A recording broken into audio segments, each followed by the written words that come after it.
everybody. Welcome to the Fired Up with CJ show. Today we're going to be talking about the power of off. Wow, what a foreign concept for us.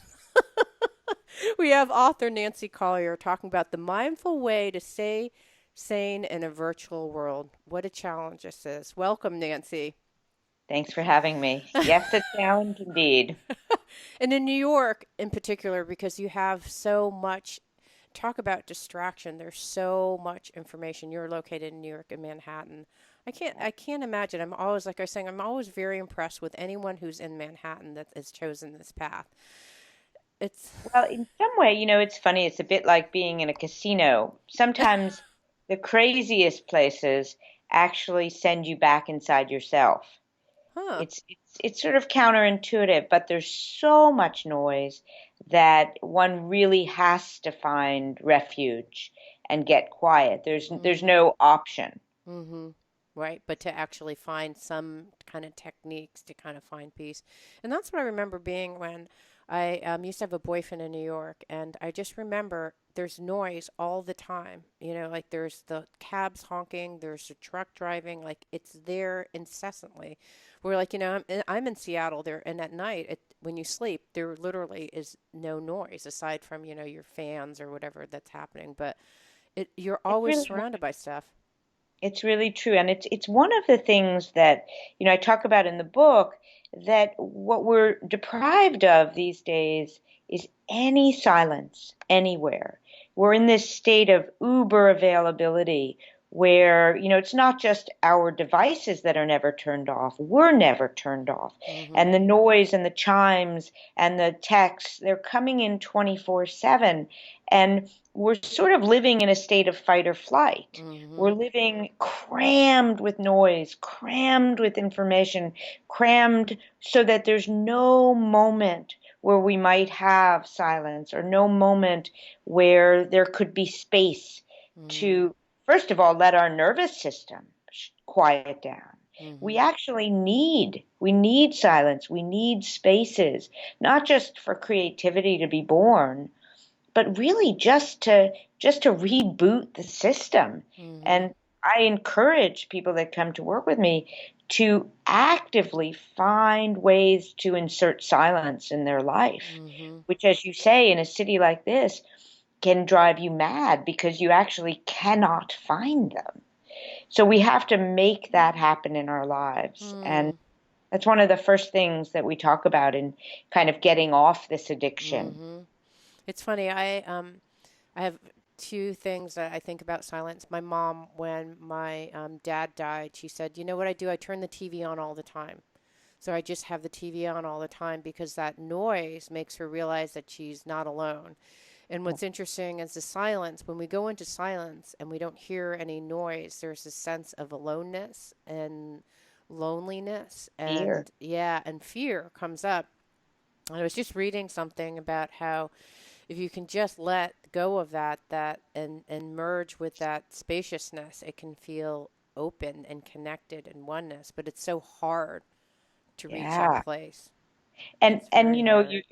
you're really speaking to an important point, which is the way our addiction to technology is changing our relationship with ourselves, our very nature. So, you know, we now experience silence and space and what I consider to be our fundamental nature, who we are, as kind of a vacuum, as Mhm. something that has to be filled continually, or we're not just in relationship with silence. We're in relationship with ourselves. Mhm. And that's not seen really as a destination anymore. That's not seen as a place of presence anymore. It's seen as an absence that has to be filled.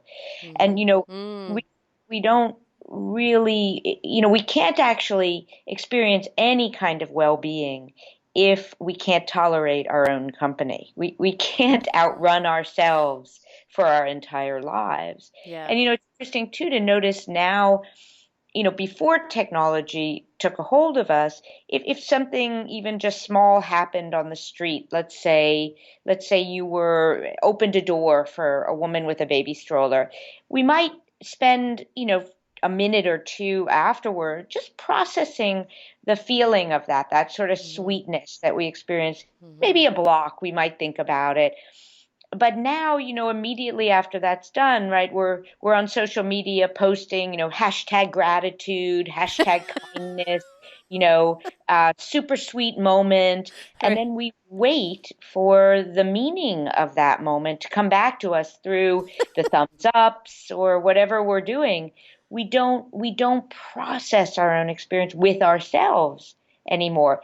And our very sense of self-worth, CJ, is dependent upon what's coming in. Right. We can go from a high state of being so valuable and so meaningful, and one moment later, if a Snapchat is not opened, we're in despair, we're unlovable. Right. Because in the past, we would have opened the door and thought, wow, that just felt so really good. And it was an intrinsic sense of feeling of worthiness. But now we go onto Facebook going, just had this special moment. And then all of a sudden that intrinsic sense of worthiness can be removed if no one likes it. Is that? Exactly. Exactly. And what you're describing, that our connection with silence, our connection with stillness, these are connections with ourselves, really, because Mm-hmm. that's what we're left alone with when the TV's off. And that's Mm-hmm. I have a lot of clients now that truly the time in the day that they fear most is, that last minute or two before sleep where the devices are off. It's actually dread. They experience a sense of dread of Mm-hmm. being left with themselves. Mm-hmm. Yeah, So it's a this sense is of separateness. It's a weird thing because it's this sense of separateness, but in a lot of ways, you're the what you're separating from is just the sense of alone. I mean, it's a weird thing because I think that when you do actually go into the silence, you drop into yourself. And like you're saying, we don't really drop into ourselves anymore. So we forget who we are and we think that we're connected to this large mass and that we don't exist aside from other people recognizing and being a mirror that we do exist. I think one of the things that I love that you had in here, you talk about witness. And it was funny. I was talking to a girlfriend of mine who, like yourself, is a psychotherapist. And she said, at this point, she's now 80, 82, and she said, you're my witness. My husband is gone, and you kind of want a witness throughout your life. And there's a weird thing when you no longer have a witness, you feel like your life doesn't exist because no one is witnessing your life. And you talk about that in the book. Can you share a little bit about what you wrote in the book about witnessing? Well, I wrote a lot about witnessing because it's Yeah. such a primary concept. But essentially, there is an early stage in our development where we do feel, when mommy leaves the room, we actually stop feeling like we exist. Mm-hmm. And there's that instinct in all of us, look at me, watch me, watch me, watch me, Right. so that we can feel our own presence. Mm-hmm. And generally, we outgrow that at some at some stage.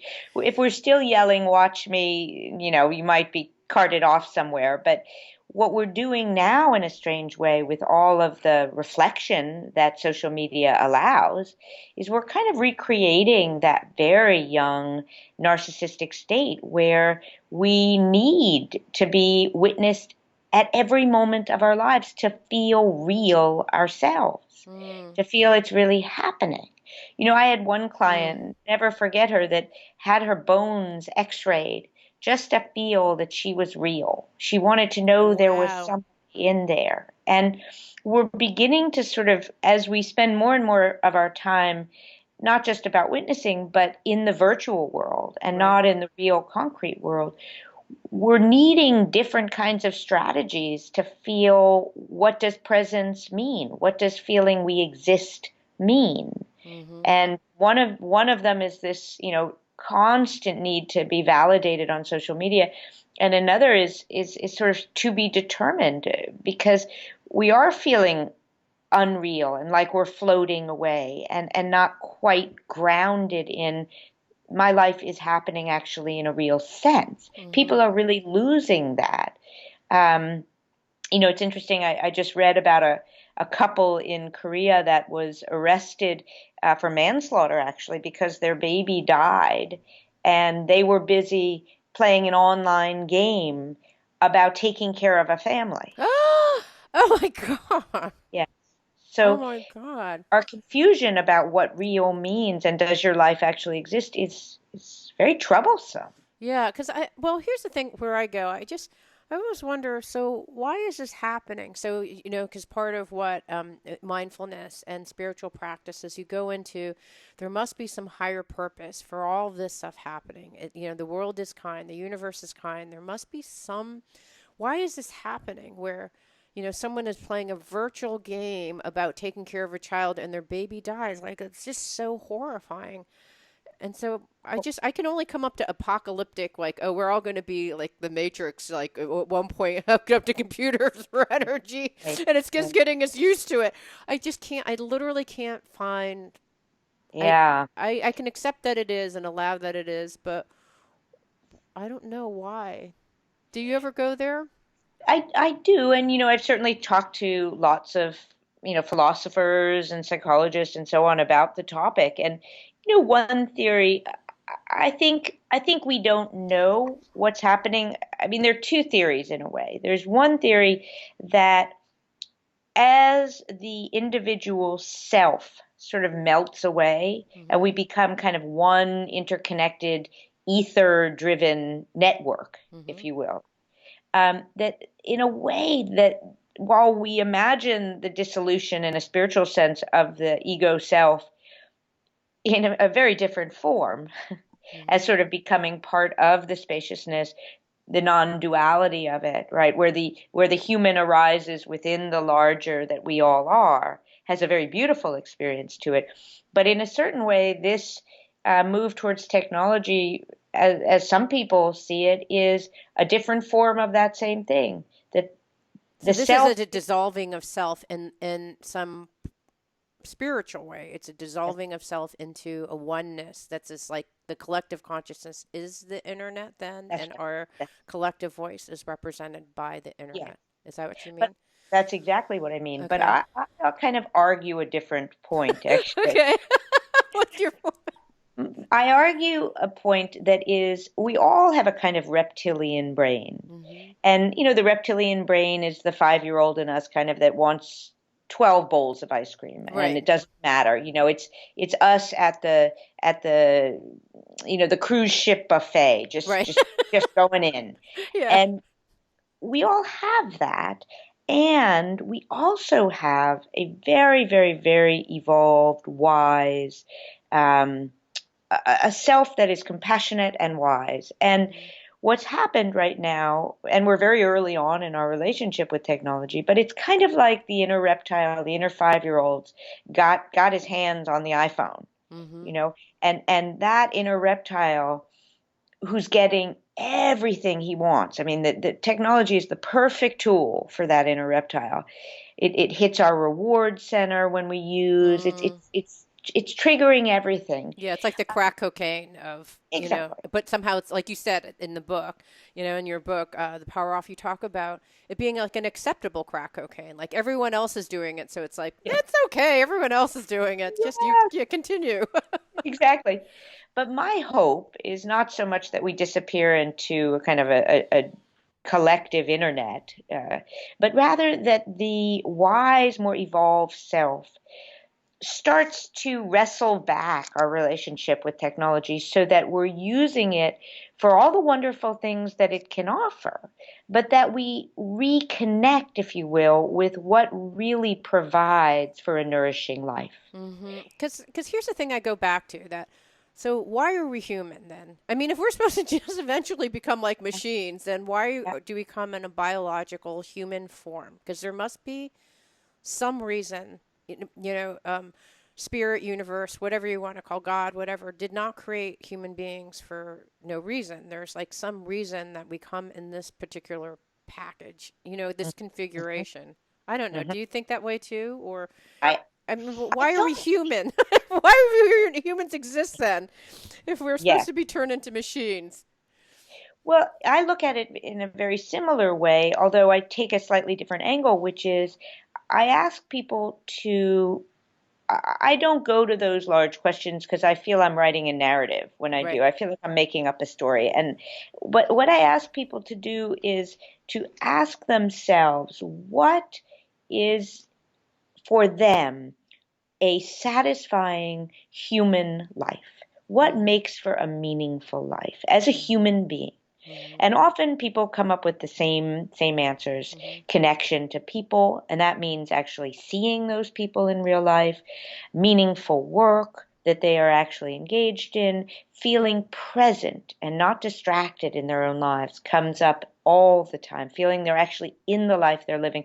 But whatever there, some sort of connection to spirit, some connection to something larger, whatever it is that they are naming, that they start to create a life that is in alignment with those human values. But Mhm. what makes a human being feel well? Not, Mhm.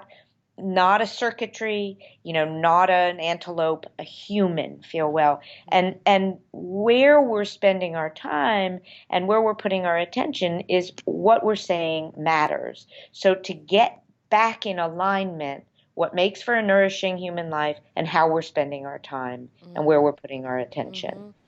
Mhm. And that's the best I can come up with. And when do you think people hit a breaking point that when they see you, they're like, there's something wrong? You know, it's like the Yes. AA moment where they finally go to the AA meeting and go, I'm Yep. addicted. When is Yeah. it, when do you think that hits for a particular person? Well, I know for myself, I was addicted to email for sure for a short period. And I remember there was a time where I walked by my own children at the end of a long day and I raced to pick up my email. And I Mm-hmm. think I said a sort of perfunctory hello. And I have enough of a spiritual practice and I'm awake enough that I said, oh my God, Yeah. what's happening here? Mm-hmm. Where am I? And what's important to me? And I really woke up. But I think, addiction has markers. It does. Mm-hmm. It doesn't matter what your substance of choice is. There are some markers. One is our our use is increasing. We just start to notice our use is definitely increasing. We start to notice that when we can't use, we have withdrawal symptoms. We're Mm. agitated, we're depressed, we're something is not okay if we can't get our hit. Mm-hmm. We start to notice that we're giving up things in our life that used to nourish us in so that we can get on more, so we can use more. Mm. We're starting to notice that we're using even though we know it's detrimental to our health, our work life, our relationship life, our well being in general. We continue to use. We want to, in some way, cut down, but we don't. We can't. We won't. Mm. Or, one friend of mine, she woke up when she said, I was going in bathroom stalls to check because I was embarrassed about how Oh, much I was. wow. Oh, wow. So hiding, lying and hiding. Mm. Those are six markers that we generally use in any addiction. And Mm. and like you just mentioned a moment ago, this addiction is no different than any other addiction. The only difference is that we've all drunk the Kool-Aid. And Mm-hmm. it used to be, that if you were an addict, somehow that made you and you were excluded from society. You Right. were an outsider. Right. It makes us an insider now. We've Right. got all the cool apps. Right. We're right at the Genius Bar with our sparkly case, Right. right? Yeah, now So it's more like if you don't have technology, like my girlfriend who is 80, right? Like she feels a little bit like out of the mainstream. yeah, She lives in the Bay Area, and so she's in high tech world where she's like people are walking around like zombies on their phone, and they get into the elevator and they're like zombies. I'm like hello, and they're like oh hello, and they're like it's like she's like feeling like there's people who, and the weirdest thing that you point out in your book is that people are in another world while they're in this level of reality. Like they're in this world where they're trying to coexist, and in fact, like they're doing a poor job coexisting because they are really in their world, but they're trying as they're navigating the real world, right? It's just yes, yes. And that's one of the things, that I actually inclined me to write the book was I was noticing that one of the things people talk a lot about in therapy and in life and everywhere is this great desire for community. mm, We have a real longing for community, and as a citizen of Manhattan, I used to love how many people I met on the streets, Yeah. and even if it was at my children's recitals or jury duty or on the bus. And I have really come to notice that has died in a Oh large way. no. That there is not a sense of talking to the person at the bus stop because, as you say, that person is talking to someone else who's not there. Right. And again, this confusion between what's important, the virtual or the real, right? We really are losing our sense of Yeah. right here, what's happening right here. Yeah, it's technology is just. I was just talking to someone who is virtual reality is really big here in Seattle. Where it's Yeah. growing, and she is creating these meetings that happen. They're virtual reality meetings, so that let's say that you and I wanted to meet in a virtual space, we would both have these two. Avatars that come in, and it would map your eye movements and your hand movements. So there are these floating heads, because you're talking about floating heads here, and I was like, oh no, now they literally are. You're a floating Yeah. head meeting in a virtual space. I can look at your eye cues and your hand gestures, but I can't see anything else. And she said, so they're meeting in this virtual meeting, which is so cool because she said, so here's this thing that was so cool about this. She said, so she was in the meeting, and then she met this person live, and she felt that there was literally no difference between meeting with her. Of course, it was nice to meet her in person, but when they were meeting together, it was as if they had met 12 times beforehand, even though they were meeting in this avatar weird, and it's Skype is sort of like that, but it's not, because like you and I can't do a whiteboard and work together on this stuff. So that was sort of cool. It's creepy. Well, I find that really creepy and creepy. What's creepy about it for you? I just find, I don't want to live behind a computer generated avatar. I don't want that kind of But if life. you could talk to someone in China and work on a project together, would you want that? But why can't I talk to someone through Skype? Why do I need an avatar that is robotic? I don't know. I'm Well, yeah, so they try to create like 3D. So now they have these things where it does this 3D mapping of your face, so it has a kind of sort of realistic version of you, and they try to do this thing. And she said it's actually worse because you can't really replicate. Then it's a human being, but it doesn't look quite like a human being, yeah, and it's worse. yeah. So that, but I Well, think that the for my children's generation, that probably won't be weird. yeah. I think maybe, we just have an attachment to those of us that have been alive, more than 10 years, I suppose, to some kind of what we call real. Yeah. But And the more that yeah, my for what kids is too. real. They they they are I have kids that are 15 and 17, and they would find that there's no problem with that. But Right. I do. So then the other thing is we're building an addition on our house, and the our architect put a 3D mapping on it. So it's a virtual reality mapping, so we could literally walk in a room, and it's like walking through a real 3D virtual reality version of our house. And so I was like clicking on light switches, and I could click from one room to another. And I was, because I'm a maniacal perfectionist, I was in there way too long. And then I came out, and I almost couldn't navigate in this real world anymore. I couldn't walk. I couldn't, like, I was like thinking I could click and walk forward, and I was just I was Yeah. so unbelievably confused with mapping this reality with this virtual reality. So the things that are happening in your book, I think, are going to get way more They're, crazy, and I can't figure out why. Like, why is this happening? I always just have this fear of like people are going to build these little McMansions in virtual reality and live in a 10 by 10 foot square and feel like they're living in a mansion yeah. because they can. I mean, I just it was just so terrifying, that experience. It is terrifying. And, you speak to an important point right there at the end, which is we're doing a lot of things because we can. Right. And, like I said, when I bought my house, this smart house, I can flush the toilet, from Seattle and it's flushing in Manhattan, or I can turn the radio onto my station, on our way back from the airport. That's great, but it's going to take me probably about, 3 hours to figure out how to get all of that together.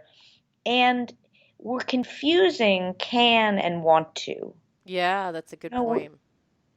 a lot of things that technology makes possible, I don't need that in my life. In fact, Hmm. sometimes it feels like we are vacuuming ourselves out of our lives. So Hmm. the more tasks we can get rid of, somehow there's this faulty idea that the happier we'll be.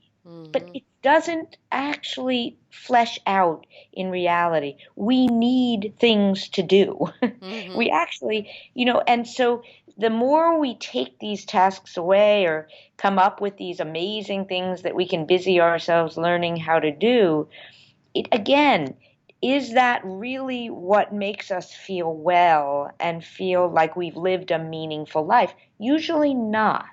So starting to differentiate between can and want to is a really big part of it. We're being sold a story right now that, if you miss out on one technology, you're going to be left behind. You're not Hmm. going to be part of the world. It's actually not the case. Hmm. We return to our life and we realize it's just fine. It's Right. just It's funny. Was I was talking to we were having breakfast this summer with my in-laws, and they were asking my children. They said, "So you guys know directions, right? Like north, south, east, west?" And they're like, "No, no, like yeah, like so. If you were to drive from San Francisco to Sonoma, you would know how to do that." And they're like, "Yeah, we would like go on our computers and go yeah, into Google Drive and figure it out." And they're like, "Well, so you don't know where west is? Like if I said go west, one block west, would you know?" And they're like, "No. Like why would I have to know if I know to go to the left?" And from their perspective, they feel like their life is not valued. Like it's they don't want to have to know the northeast, south, and west. And from my in-laws' perspective, that's terrifying because how can you know where you're going if you don't know where you are oriented on a map and directions and space? And it's very interesting. fundamentally different. What? Fundamentally different. Yeah, and they literally, my kids really didn't want it, whereas their grandparents really did want it. And I can go both places. Like when I know where things are directionally, it helps me orient myself. But then also, I am completely happy just listening to Google Maps telling me to take a right and take a left. It's just so much more convenient. So I don't know. It's hard because it's very individual, right? And if you don't have it, do you know that you want it? I mean, going back to your question, I Right. don't. They I didn't don't know if have you it. can. I don't know if you can, and that's disappearing. I don't know if you can want to learn or want to be the keepers of knowledge. We see ourselves now kind of as empty vesicles, and whatever we need to know, we can go find it out, Right. right? And we don't see, again, as you said, any value in the process of learning, right? You're Or the right. process of knowing about our world. It's Yeah. not valued anymore. Yeah. What we're seeing is really a fundamental change in our value system. We don't value process at all, the long term, getting to an understanding of something. What we value is ease. We value Mhm. whatever is easiest, Mhm. and of course, we value popularity. These are our big push pushes right now. But I would say that with regard to this sense of um, kind of our own worth, of our own having struggled for something, our own having really challenged ourselves and become mastering something. These are not values of the younger generation. Mhm. And I also, I'm not of a grandparents' generation, but I find that very, very frightening because I think our capacity to think is disappearing. Mhm. And I actually believe that there is something valuable to the human being able to think, which is different than a computer processing data. We Mm. bring in experience. We bring in the intangibles, wisdom. We bring in, those sort of magical qualities that a human being adds to just the information, whatever that is, experience, really. Hmm. Um, and we can't give that up without giving up some very profound things. Yeah, so like so but not knowing you're not knowing mapping a map, like not knowing how to know use a map or know where you are directionally, like you don't know what you're losing because you're not going through the process of learning it. So That's right. it's a process of critically analyzing and thinking and having a spatial orientation and wondering, like, will I Right. get there? How many miles is it? Like, what, like that kind of wondering goes away too, because you Yeah, can just look immediately and go, I don't have to wonder. This is the fastest way that's versus right. we would used to drive and see, like, oh, well, this is faster than that way. I don't know. Let's just keep on, like, through process of Curiosity, elimination. Yeah, figure out. kind of a curiosity in the Yeah, world, in our yeah, in our natural world. And you know, I think also that's part of why people feel so ungrounded. yeah. To say the sun sets in the west doesn't have any meaning. We're not rooted in Mm, actually where we're living. Then when you mm-hmm. go back into that house after the virtual house, you're not rooted there. We feel kind of just not grounded. And that's a Yeah, very emotional kind of psychological condition right. that creates suffering. But I think this point about the value of process, the value of Mm-hmm. thinking Mm-hmm. is so, so important, and what that will mean to kind of the levels of brilliance that a human being can reach. Great musicians, great athletes. We have to we have to do hard things. We have to not know things. We have to live in the unknown. We have to kind of, again, go on a long range approach so that we have something amazing. And all of this process is being farmed out of us as we can just go on, Mm, be a superhero on the app. right, We don't have to become an Olympic athlete and do the hard work. As we right. choose ease, we're giving up the hard work. Yeah. Was in a taxi or a car service the other day, and it struck me where we were going across. It was pouring rain, and we were going across a bridge, a block that had bridge on Mm-hmm. it. And I said to the driver, it's really probably not the best road at 5 o'clock in the afternoon on a Manhattan street in the rain to take. And I just know that from living here for 25 years. And he said, "Oh no, but the GPS says that's the route we have to take." Yes. So, wow. Yeah, I think I think that you raised such a huge point that I don't think we're even wondering about. What happens when we take away curiosity, wonder, thinking, process, experiencing life? Then what is then what is it that we're doing here? Yeah, Honestly, like what it's like such a waste in some ways. That it's like, why are we even human? Why are we given a brain if we're not supposed to use it? Why are we given this capacity to wonder and think if we're not supposed to use it? Or that's a maybe it's great being, I don't know, or maybe it's being used, like maybe I'm just an old fart, like maybe it's being used, like maybe my kids are using it in some way that I don't know in the electronic world. I just don't know. Like I don't you raise a really interesting point, and I don't even know what my conclusion is, but I think it's an interesting There is point. none. There is none. One thing that is different though, because I go that route too. I try and find some hopefulness. Well, they're programming in a way that I don't understand and so on. Yeah. But one thing that I do notice, and I feel very hopeful in the book, and the book is very hopeful, but this is not a particularly hopeful um, point, is that when we're not really interested in learning, but we just want the answer, right? We just want the answer. We're not really interested in figuring it out because we can go on YouTube and just Google it. We don't have to Right. figure it out.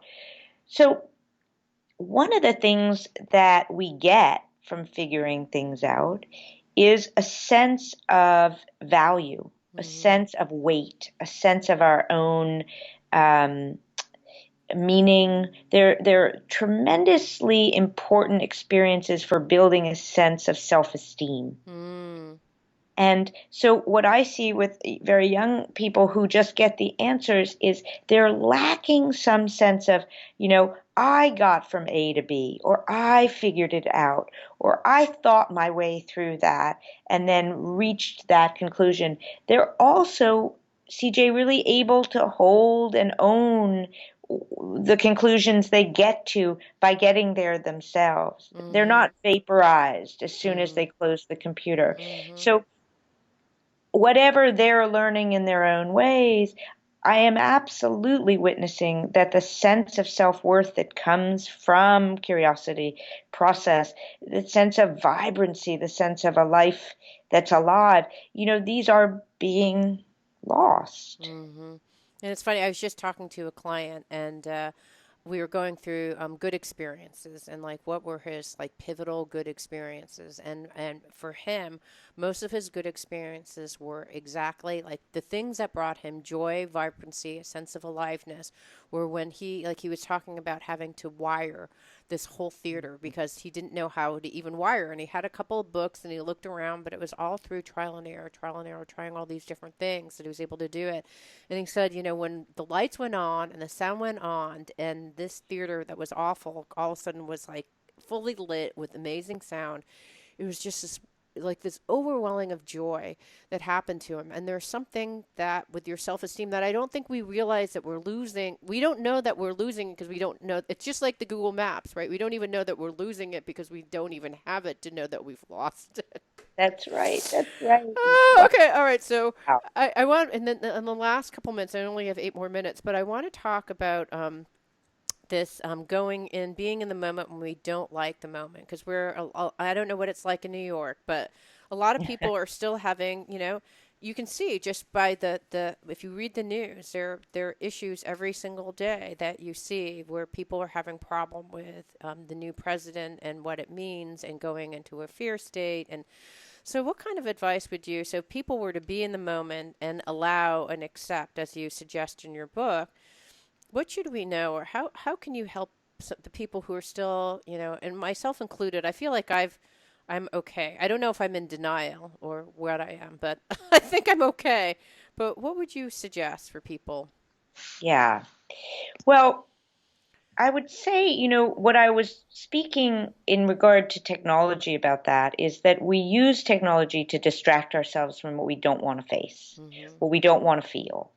So when things happen, like November 8th, one of the things we want to practice is, can I be with whatever the feelings are of Mm-hmm. terror, of disappointment, of outrage, whatever it is, to just really, can I let that be here without, jumping into a Candy Crush game, right? Mm-hmm. Because we don't want to feel like we don't have the capacity to actually experience what we're experiencing. And bringing a lot of kindness to, our hating that this is what is, Mm-hmm. and that this is what is so.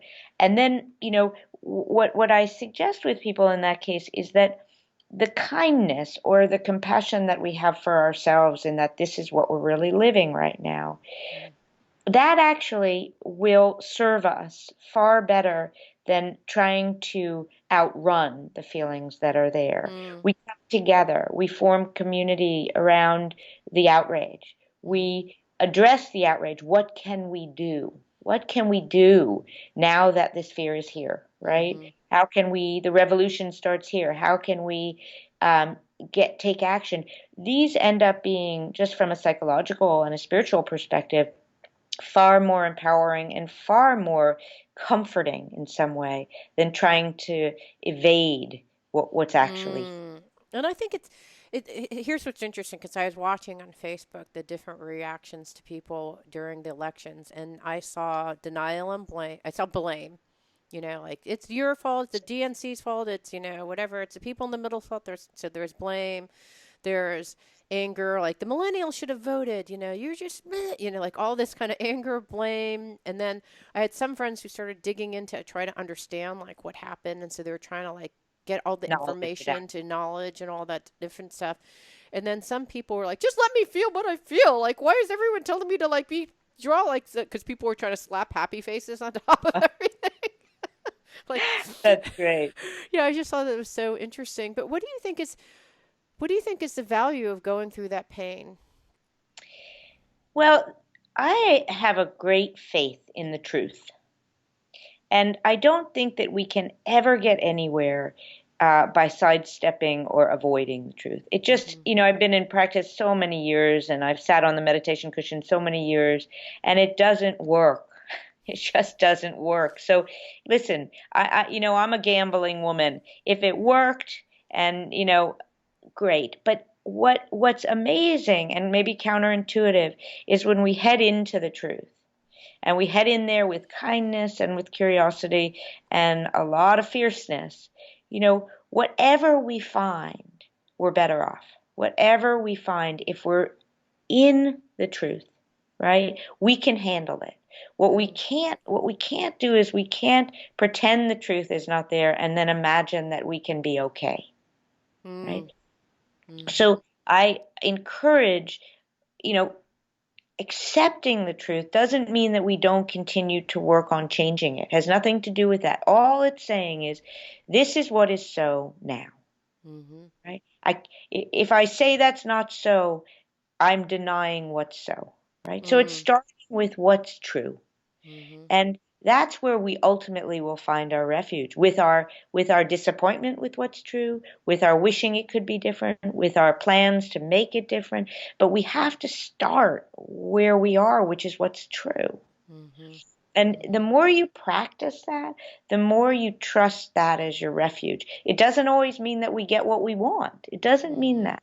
Mm-hmm. But that refuge starts to become the truth itself. Mm-hmm. Yeah, and I think what's coming up for me is it's interesting because I'm like, yes, I can do all of those things. And then the thing for me that comes up, which I also have an answer to, is like, why? But why is this happening? Why? And there is no why. Just there. Right? The mind doesn't want that to be the truth. So we say, mind, come and sit down with us, you too, Yeah. right? You're wanting to find an answer as if that will make this truth somehow more palatable. There isn't any. It just is. That's the interesting thing because I think that, you go into the problem solving mode like, well, why? What can I do different? How did this happen? How can we prevent this in the future? And it's just what's meant to happen, right? And it's just another way of staying away from the direct experience of what happened, Right. right? Yeah. Which doesn't mean we don't entertain that ourselves with that and find all these narratives and create, but ultimately what we're trying to do is to not experience what's true. Right. Right. Oh, I love it. What an fascinating conversation. Thank you so much for being here. The book is also a fascinating read, The Power of Off, The Mindful Way to Stay Sane in a Virtual World. Any other closing thoughts? If you come up with the answers to any of these questions, you know where to find me. But I will say just one thing from a very hopeful perspective, that we can indeed find freedom in technology, not from technology. We can find it by taking ownership of what kind of life do I want to live. Mm-hmm. We don't have to tackle all the questions about what's happening to our next gen. What kind of life do I want to live? And Mm-hmm. let me set out to do that because that I have control over. Mm-hmm. Love it. Thank you so much. You're This so is very welcome. fantastic. Yeah. Thank you. It means so much to me that you're listening to the show. I would love your support in any way by giving me comments below or to subscribe to the show or share the show with friends. Thank you again for your support. Love and blessings.